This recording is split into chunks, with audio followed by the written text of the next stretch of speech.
어떤 부분을 집중적으로 봐야 하는지.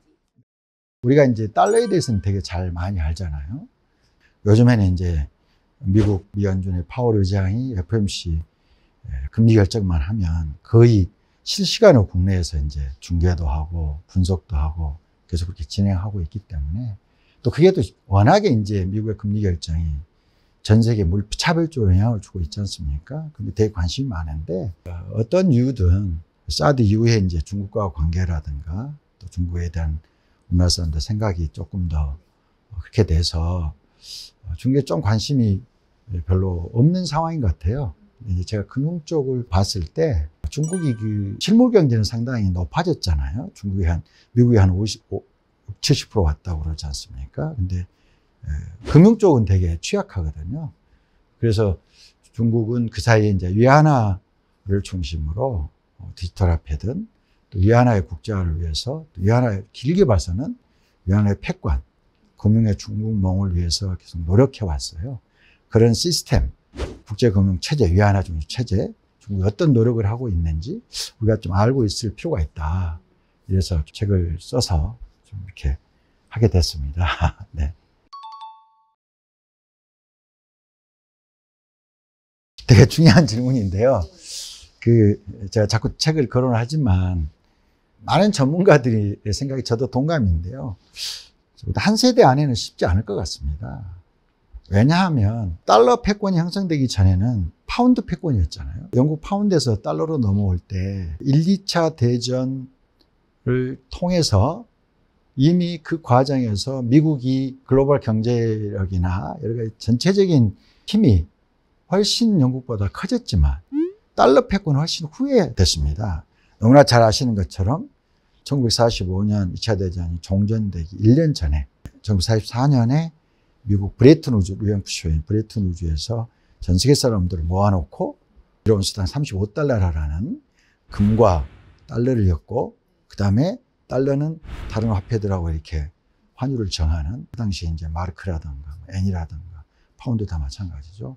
그 구조로 달러 패권이 전 세계적으로 공인된 거거든요. 근데 지금 보시면은 미국과 중국의 경제력을 비교하면 GDP만 비교해 놓고 봤을 때 미국이 뭐 29조, 30조 달러 가까이 되잖아요. 중국은 60, 70% 높아졌다 다시 낮아지고 있잖아요. 그리고 한때 뭐 2025년, 2030년에 중국이 PPP 기준으로 미국을 넘어설 거라고 했는데 요새 그 얘기 다 쏙 들어갔잖아요. 중국이 어려워지고, 그런 관점을 봐서도 그렇고요. 또 기축동화라는 게 법과 제도, 인권, 또 그 나라에 대한 여러 가지 글로벌 국제사회의 신뢰, 이런 게 다 있어야 되지 않겠습니까? 그런 것처럼 모든 금융거래나 이런 것들이 다 무역거래, 금융거래가 다 달러를 기준으로 이루어지고 있고, 그러한 관행이 벌써 1945년 이후에 쭉 지금 익숙하게, 그 사이 위기는 있었지만 진행돼 왔잖아요.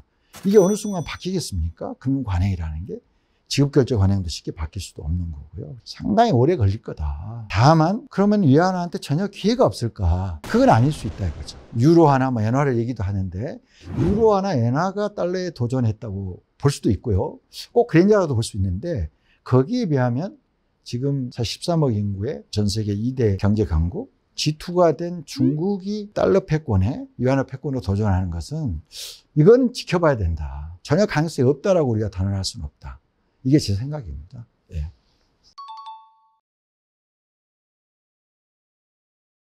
저는 중국의 지난 3, 40년 사이에 경제든 중국 전체를 보더라도 가장 중요한 사건은 2001년 중국의 WTO 가입이라고 봅니다. 그건 세계화의 덕을 엄청나게 봤고요. 그 후에 그래서 세계 공장이 됐지 않습니까? 그런데다가 아날로그 시대에서 디지털 시대로 전 세계가 변화해 왔잖아요. 여러 가지 빅테크, 플랫폼 이런 것들이 다 아시다시피 그 디지털 혁명이 전 산업, 특히 금융에서도 똑같이 이루어졌거든요. 그래서 중국은 아시는 것처럼 종이화폐에서 신용카드를 거치지 않고 바로 QR로 갔잖아요.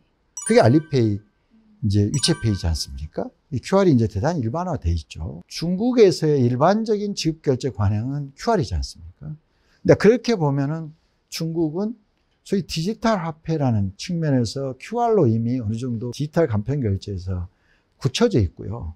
그 과정 속에서 중국 정부가 중앙은행 디지털 화폐를 통해서 디지털 시대의 글로벌 화폐, 중국 내 화폐를 좀 선점하겠다라는 의도였다고 생각합니다. 그럼 중앙은행 디지털 화폐와 알리페이 네트워크가 어떤 차이가 있냐? 이거는 뭐 좀 간단하게 얘기할 수 있죠.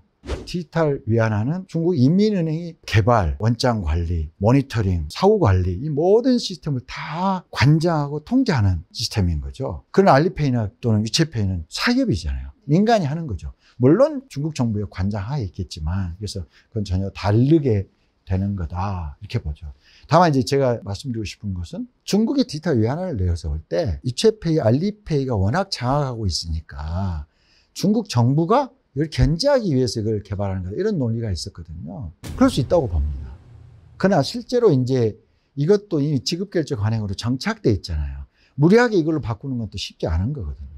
그래서 지금은 일반적으로 서로 상호 보완적으로 호환하는 형태로 가고 있습니다.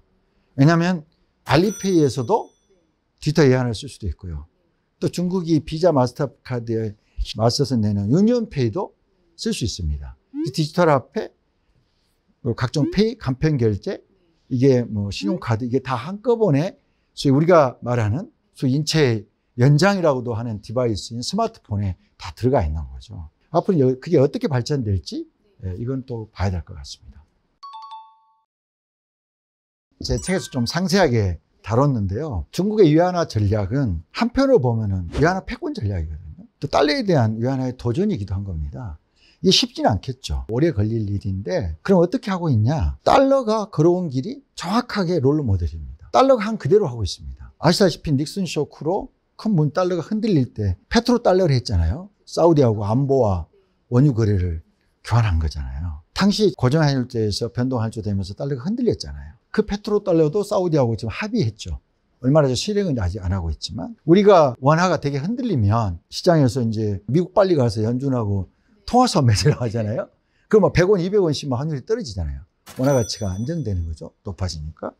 미국은 이제 주요 국가하고만 하고 또 우방하고만 하고 제한적으로 하잖아요. 중국은 웬만한 신흥국하고 다 합니다. 많이 지금 밀려가고 있어요. 주로 신흥국이겠죠. 그 다음에 위안화 직거래 시장을 여는 거죠. 그러니까 전 세계 외환 시장, 외환 거래 대부분의 주도적인 화폐는 달러고 그게 지금 달러 패권이 돌아가는 거잖아요. 여러 나라의 특히 금융 허브를 중심으로 예를 들면 런던이다, 프랑크푸르트다 이런 곳에 위안화 직거래 시장을 열고 있습니다. 그리고 스위프트라고 전 세계 200개국 15,000개 웬만한 은행은 다 거기에 가입돼 있고 우리나라 예를 들면 국민은행, 신한은행, 하나은행 이런 은행들, 우리은행 모두 다 스위프트 코드를 통해서 우리가 송금하면 들어가 있잖아요. 그 스위프트를 대체하기 위해서 CIPS라고 국경과 결제망을 만들어 두고 있잖아요. 그거는 초창기 스위프트하고 또 협업을 해서 만들었습니다. CIPS라는 국경과 결제망을 지난 우크라이나 침공 이후에 러시아가 스위프트 배제되는 금융 제재를 당했잖아요.